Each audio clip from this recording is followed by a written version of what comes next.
Thursday, October 31st.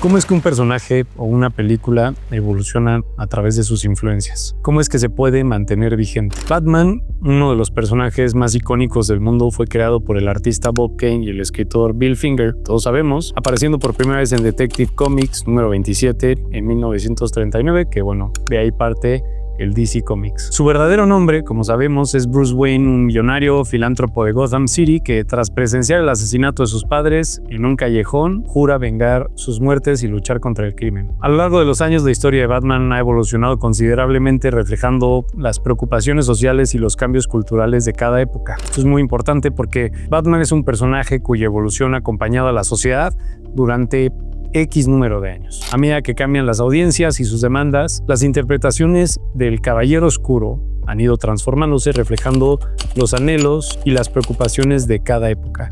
Pero ¿qué nos dice esto realmente? ¿Qué podemos aprender de lo que vemos en la pantalla y por qué es importante? Una buena película siempre tiene que estar a la altura de la historia del cine. Inevitablemente tendrá que basarse en lo que viene detrás de ella, debe mostrarnos más que un simple conflicto real o una historia interesante. Tiene que basarse en el cine que la precede y que hace completamente diferente con lo que encuentra. Es inevitable que una película esté imbuida de su tiempo. Al hablar de cómo estamos reutilizando imágenes para crear algo nuevo y reflexionar sobre el presente, nos viene a la mente The Dark Knight, por ejemplo. En esta película, por ejemplo, el rol de Batman y el Guasón se presenta a través de arquetipos que aborda temas que Estados Unidos estaba enfrentando en ese particular momento en el 2008. El terrorismo y la lucha contra las figuras nihilistas se convierte en el núcleo de la historia. Es interesante notar que en 2007 y 2008 la cultura popular nos presentó tres antagonistas con visiones nihilistas de la vida. Anton Chigurh de No Country for Old Men es uno, Daniel Plainview de There Will Be Blood es otro, por supuesto,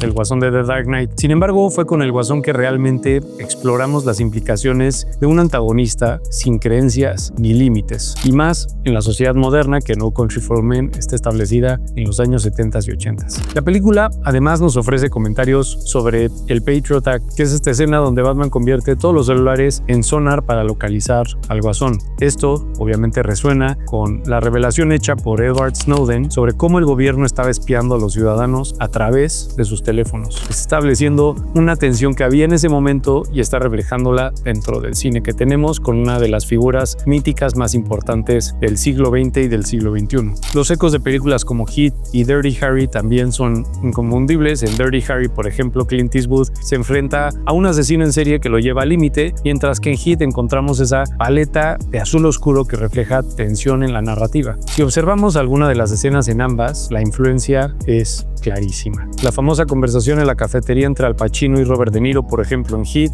inspira sin duda el intenso interrogatorio entre el Guasón y Batman. Basta verlos en comparativa para que podamos entender bien el porqué. Pero desde la Segunda Guerra Mundial y posteriormente la era de Vietnam, Batman se ha posicionado como un héroe que respira el zeitgeist de su momento. Ha sido reclutador para las filas del ejército y un símbolo de resistencia contra el mal, ya sea golpeando a Hitler o enfrentándose a otros villanos. Es un personaje que lleva tanto en su historia que no puede evitar reinventarse constantemente. Ahora, lo curioso es que de Batman, su última película, toma como referencia no un periodo actual, sino los 70s. Esta época está marcada por un estilo narrativo y visual que se siente constantemente presente a lo largo de la película, rindiendo homenaje a personajes y situaciones específicas. Por ejemplo, el gancho que utiliza Batman recuerda al de Travis Bickle en Taxi Driver, y su Batimóvil está inspirado en un Charger de 1969. La persecución de la película incluso evoca a la de William Friedkin en The French Connection, que contiene, sin duda, la mejor escena de persecución en la historia del cine de Hollywood. Estos son solo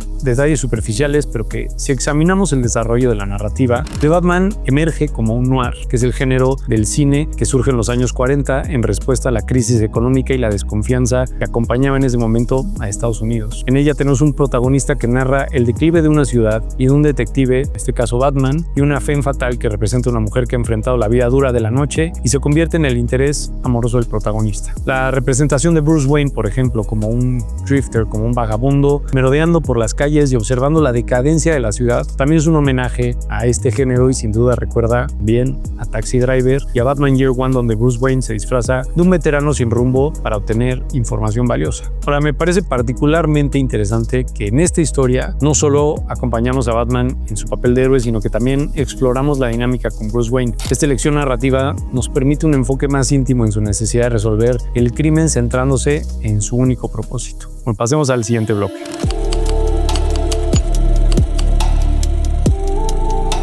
La película de Matt Reeves se inspira directamente de Clute, que es la primera entrega de la trilogía de la paranoia de Alan J. Pakula, junto con, tengo Parallax View y All the President's Men, que ahorita no la tenemos. Estas tres películas comparten un hilo conductor, una mirada penetrante sobre la corrupción y los poderes que operan desde las sombras, moldeando la sociedad. Este tono sombrío está presente en The Batman. De Clute proviene la estética y la relación entre detectives y la femme fatale con ecos de Jane Fonda. Por ejemplo, el vestuario de Jane Fonda es prácticamente el mismo que el de Catwoman. De All the President's Men se extrae la oscuridad visual y el trasfondo político relacionado con el escándalo de Watergate, donde Richard Nixon utilizó recursos para espiar a sus oponentes, y es un tema que afecta también a la película de Batman con la corrupción estructural que se vive en la ciudad. Quizá la inspiración más inquietante proviene de The Parallax View, donde observamos la manipulación y las estructuras invisibles del poder. Estos elementos acumulativos podrían explorarse aún más en una posible secuela que se ha mencionado, que Batman va a poder encontrar todavía más allá de la corrupción que viene dentro de su ciudad, donde quizá podemos ver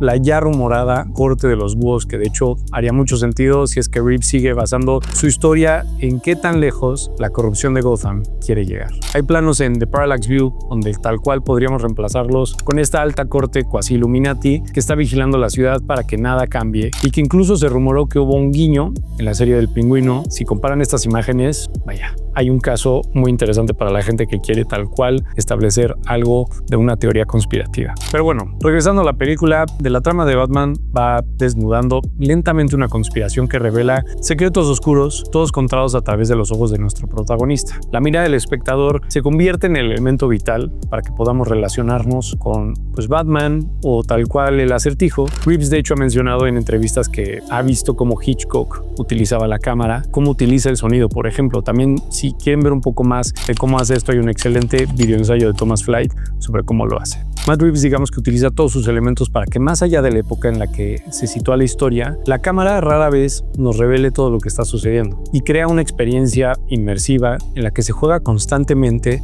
entre el mostrar y ocultar información crucial.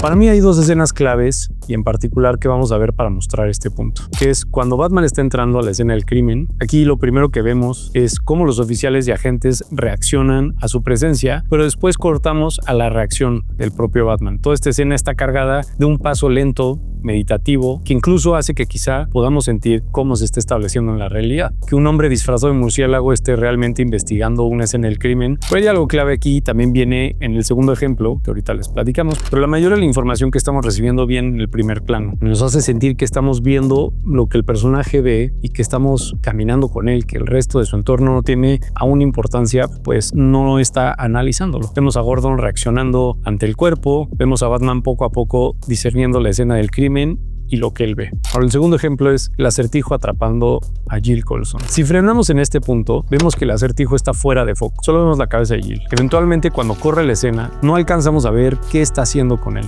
Solo escuchamos, y esto resulta aún más perturbante porque no sabemos qué va a suceder, y lo agrega un efecto adicional de intriga con el espectador. Las influencias narrativas también se perciben en Batman Year One, que ofrece una interpretación más aterrorizada de estos temas, pero elementos como la lluvia, que también vemos en Seven, y el uso de voiceover típicamente noir refuerzan la atmósfera de la película, además de que el traje de Batman se presenta casi como una armadura de protesta, añadiendo una capa de significado social a su caracterización. Al final, todos estos elementos confluyen para que la historia tenga un enfoque claramente definido que recuerde al Nueva York de los 70, similar al que encontramos en el Washington de All the President's Men o The French Connection y Clute. The Batman para mí no solo revive elementos del pasado, sino que los recontextualiza para ofrecer una reflexión potente sobre el presente.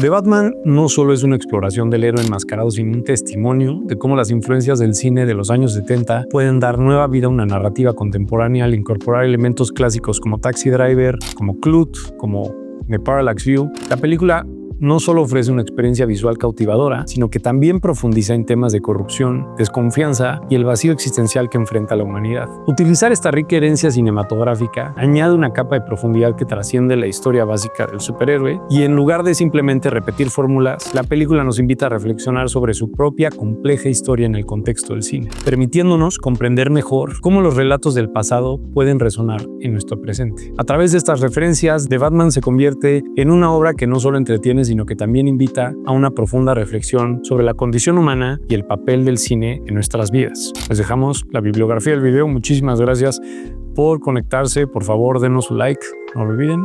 Muchísimas gracias. Saludos. Sí.